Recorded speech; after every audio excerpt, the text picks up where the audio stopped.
Assalamualaikum, welcome to my channel Anissa Status Cita. Hari ini aku nggak mau bicara kayak kemarin lagi karena hari ini mood aku lagi turun banget.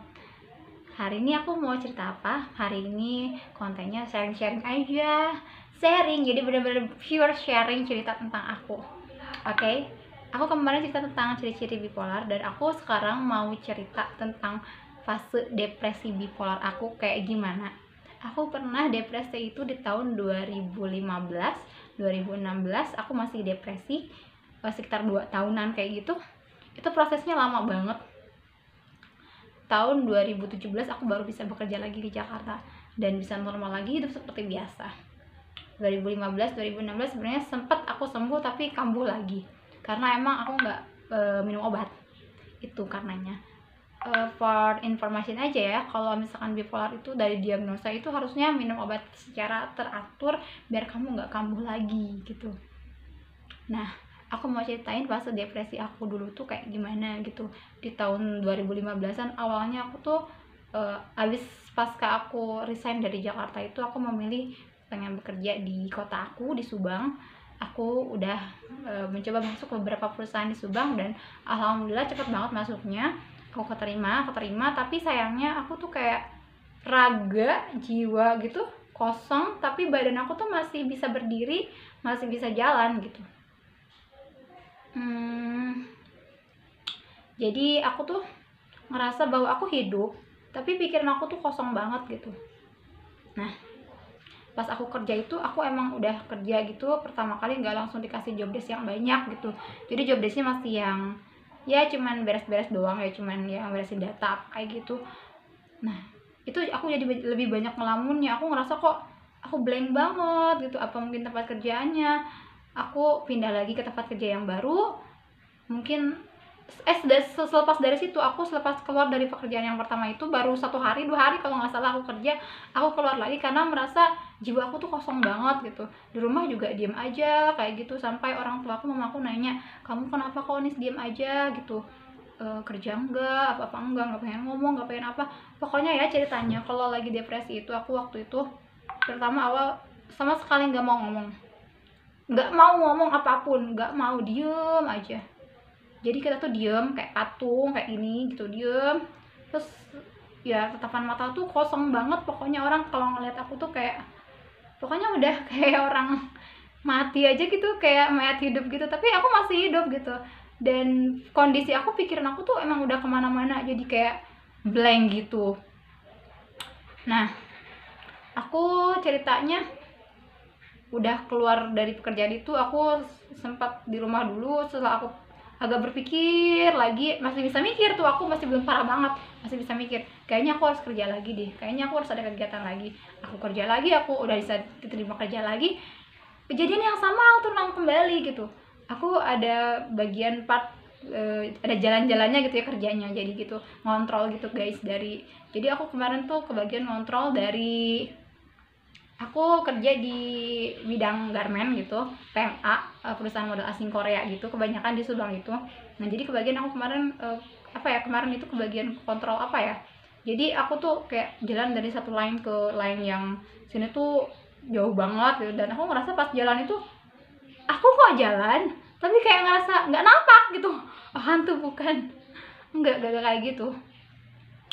Jadi ya itu yang aku rasain gitu. Aku itu di situ hanya kuat nggak nyampe seminggu guys, nyampe cuman 4 hari doang. Aku langsung tiba-tiba keluar lagi tanpa permisi dan tanpa pamit, karena aku pun udah nggak ngerti aku tuh apa, kenapa gitu.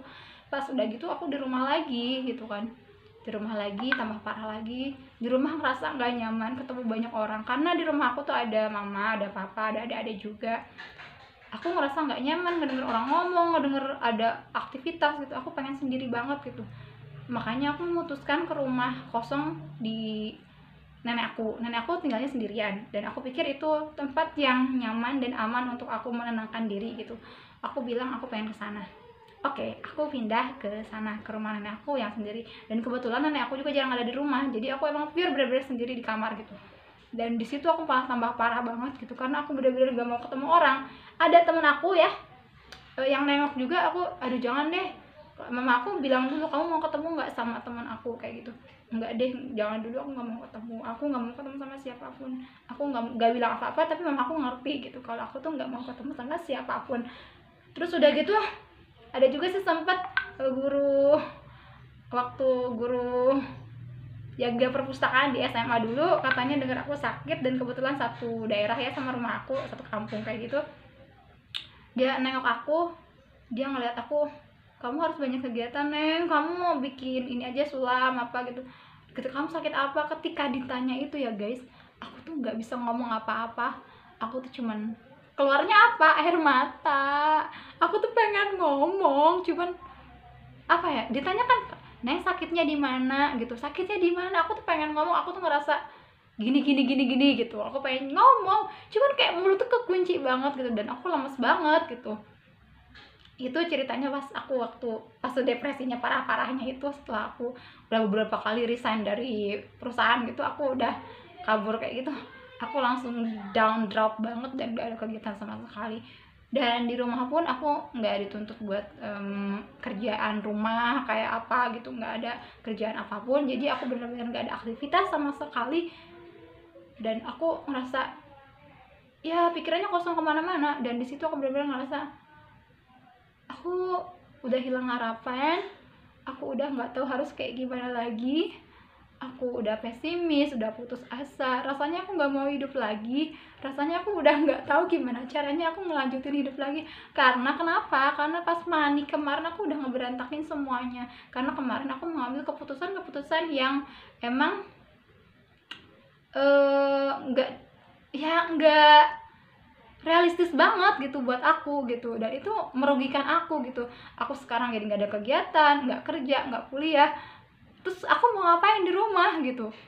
Aku berpikir aku harus kayak gimana, terus udah gitu itu pikiran aku blank, kosong ya, itu pikiran ya. Terus udah gitu ini ya, kalau badan aku merasa badan itu kayak aduh kaku banget deh, pokoknya aku kayak ngegerakin untuk begini susah banget gitu, kayak berat banget badan aku tuh. Terus udah gitu ya, aku juga makan, ya Allah, makan tuh kayak serasa aku tuh kayak nggak nggak ada lapar-laparnya, jadi aku nggak makan di selama beberapa bulan. Mama sama papa aku khawatir kali ya sama aku yang nggak makan nasi sama sekali, dan aku cuman kayak minum doang gitu. Ya paling mereka beliin aku nutrisi kayak madu, sari kurma, dan itu cukup buat aku kenyang gitu. Dan emang aku nggak makan nasi, dan setelah itu juga aku nggak makan nasi, cuman kayak rebus-rebusan aja. Makanan aku dijaga setelah aku tahu bipolar. Udah gitu aku tuh tragedi ya, pas aku lagi depresi itu rasanya kayak gimana ya, capek badannya, habis lari berapa kilometer kayak gitu, capek banget badannya tuh, lemes. Ya Allah, mau ngomong aja tuh nggak bisa, susah banget. Mau ngangkat tangan, kamu mau megang sendok apa mau megang apapun itu, ya Allah, itu tuh aku dikasih minum aja tuh diminumin gitu sama mama aku tuh, jadi nggak aku pegang sendiri, aku pun nggak sanggup gitu untuk memegang gelas pun aku pun nggak sanggup gitu. Gimana untuk ngejalanin hidup gitu ya Tuhan. Aku tuh sampai nangis banget gitu, ini kenapa aku jadi kayak gini gitu kan. Sebenarnya aku ngerasa aneh karena kemarin aku sangat semangat, sangat ngerasa percaya diri, sangat ngerasa oh ide banyak, dan sangat masa depan aku tuh ngerasa aku cerah banget gitu untuk kedepannya. Tiba-tiba itu tuh kayak gelap gitu, aku nggak tahu harus ngapain lagi, dan aku nggak tahu mau gimana. Dan terus aku kenapa kayak gini gitu, perasaan aku kayak benar-benar orang udah naik pesawat ketinggian banget terus tiba-tiba jatuh gitu kan ke bawah itu, dan itu tiba-tiba gitu guys. Dan terus tiap hari juga aku kayak di kamar doang, kayak cuman tiduran kayak gini di tempat tidur gitu. Ini pun aku lagi fase depresi. Kenapa? Ada tempat minum di sini, ada ini bekas makan aku, ada mangkuk gitu. Terus ini ada ini juga ada, ini ada kompor apa ya, penggorengan listrik, jadi buat rebus dan segala macam. Terus di sini juga, di sebelah sini ini juga ada yang buat teko-teko listrik gitu. aduh berat banget kayaknya, aku lemas. Ini buat aku jaga-jaga kalau aku sedikitnya ada makanan atau minuman yang masuk ke dalam diri aku, karena aku kalau lagi depresi itu kayak udah nggak bisa ngapa-ngapain guys. Kayak udah, aku tuh pengennya ya sandaran aja, tiduran aja, nggak ngapa-ngapain, dan aku nggak bisa melakukan kegiatan-kegiatan yang memberikan energi yang sangat tinggi gitu. Kayak tadi aja aku megang ini aja tuh ya Allah lemes banget aku tuh, ini aja tuh ya ampun rasanya tuh udah kayak gemeteran kayak gimana gitu. Aku mulai fase depresi aku mulai datang lagi, aku sekarang udah mulai menyadari ya. Jadi aku cuman tiduran doang kayak gini nyadar, karena si tulang aku tuh, tulang belakang itu untuk tegak aja tuh kadang ngerasa capek banget gitu. Di fase depresi aku kemarin lebih parah lagi, karena aku kepikirannya aku pengen mati aja deh gitu, aku nggak mau hidup lagi. Ini berat banget buat aku udah nggak sanggup untuk ngapa-ngapain lagi, aku udah nggak bisa untuk melakukan hal ini, melakukan hal itu. Pokoknya pikiran aku tuh udah nggak bisa hidup lagi deh, pokoknya intinya itu kemarin ya. Sekarang agak lebih baik sih. Depresi kali ini aku agak lebih baik karena aku udah mulai menyadari kalau aku udah punya bipolar, dan aku sekarang lagi fase depresi. Dan sekarang alhamdulillah fase depresi aku sekarang masih bisa ngomong nih kayak sekarang, aku masih bisa bikin konten tapi yang slow aja. Kalau dulu itu fase depresinya parah banget karena emang nggak minum obat dan aku nggak tahu bipolar. Kalau sekarang aku udah minum obat dan aku udah tahu bipolar aku, dan aku bisa menilai gejala-gejala apa yang muncul di dalam kehidupan aku, dan aku udah mulai antisipasi. Paling kalau mulai ngerasa capek kayak gini, aku diistirahatin aja dulu untuk beberapa maunya sampai berapa lama. Nah kalau kondisi depresi kayak gini, obat antidepresan aku dinaikin gitu. Nah nanti beberapa hari lagi aku bisa mood semangat lagi gitu.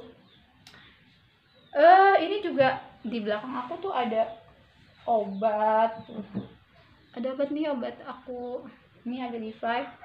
Obat bipolar aku harus dekat karena aku orangnya kalau pas lagi kayak gini ya Allah, jalan kaki kemanapun itu kayak males banget, pokoknya males banget ngapa-ngapain gitu. Sekarang aku masih bersyukur banget karena walaupun aku lagi di fase depresi, aku masih bisa bicara.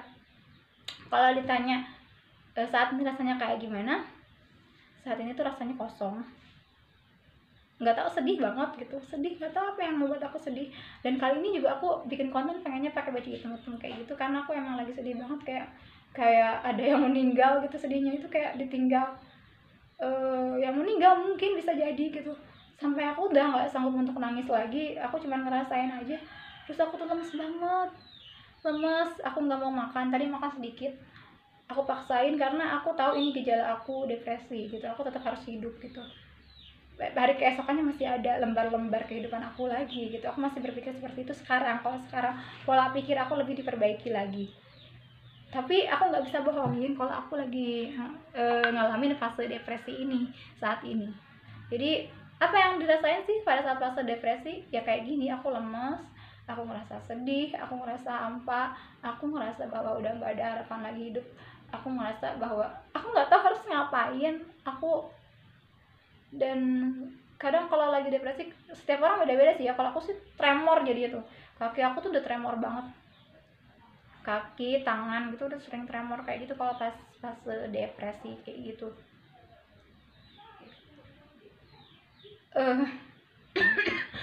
Aku juga lagi sakit batuk juga, dan itu mempengaruhi aku untuk bisa ke mood depresi gitu. Padahal kemarin aku ngerasain mood aku tuh ya masih baik-baik aja sih, mungkin lebih ke mania, lebih kayak senang-senang makan es krim, kayak senang-senang apa gitu. Tapi sekarang kayaknya udah nothing, aku udah nggak pengen ngapa-ngapain. Kemarin aku lagi senang-senangnya karaokean, nyanyi kayak gitu, sekarang udah.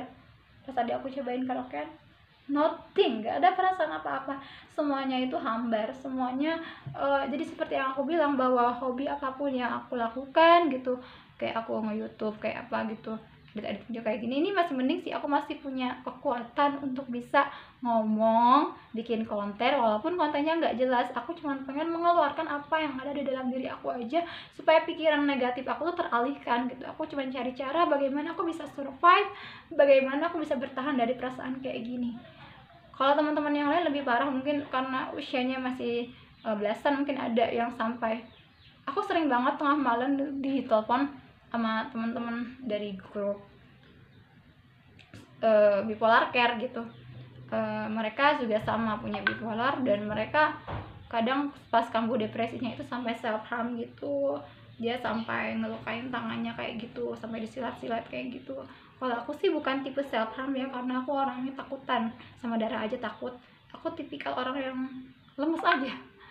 Kalau udah kambuh itu aku nggak punya energi apapun gitu untuk bergerak. Ada yang tengah malam aku ditelepon, "Kak, aku mau loncat dari apartemen." Ya ampun, ya sering banget sih aku di chat gitu kalau mereka depresi dan mereka sedang butuh bantuan. Banyak aku ngerasa bahwa aku pun seperti mereka dulu. Aku merasakan bahwa aku tuh seperti mereka gitu, rasa pengen mati itu besar banget.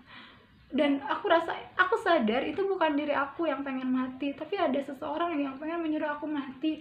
Ada suara-suara yang mengatakan bahwa kamu udah gak berguna lagi untuk hidup, kamu ngapain lagi untuk hidup, kamu sebaiknya mati. Ada suara-suara itu gitu dulu, itu ketika aku pengen banget untuk mati gitu, ada suara-suara itu yang menyuruh aku gitu. Jadi kalau suatu saat, ya maaf ya gitu, menemukan seseorang yang bunuh diri atau apa, bisa jadi dia kena gangguan mental juga. Itu bukan kemauan dirinya, tapi ada suara-suara yang menyuruhnya. Makanya aku bilang, kalau ada dirasa kamu memiliki gangguan mental, lebih baik secepatnya ke dokter jiwa atau ke psikolog dulu, kamu cek. Jangan sampai kamu tiba-tiba mati bunuh diri gitu. Kalau kamu udah mulai ngerasa tertekan, stres, zaman sekarang itu untuk datang ke dokter jiwa atau psikolog itu bukan sesuatu hal yang tabu, bukan sesuatu hal yang malu-maluin gitu.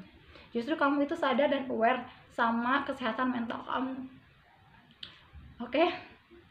Aku nggak tahu harus bicara apa lagi, tapi yang aku rasain saat ini, aku gemeteran banget, aku blank banget, nggak tahu mau ngomong apa. Tapi yang aku rasain saat ini, aku sedang sedih banget. Sedihnya tuh aku nggak ngerti dari mana, karena kemarin aku bahagia aja, tapi tiba-tiba dari semalam itu aku mulai agak sedikit down dan sedih banget dan sakit banget. Itu sakit banget. Ya udah, cukup sekian aja aku ceritanya. Semoga curhatan aku ini bisa membuka pikiran kalian juga gitu ya, tentang mental illness, tentang bipolar itu lebih aware lagi. Oke? Bye bye, see you.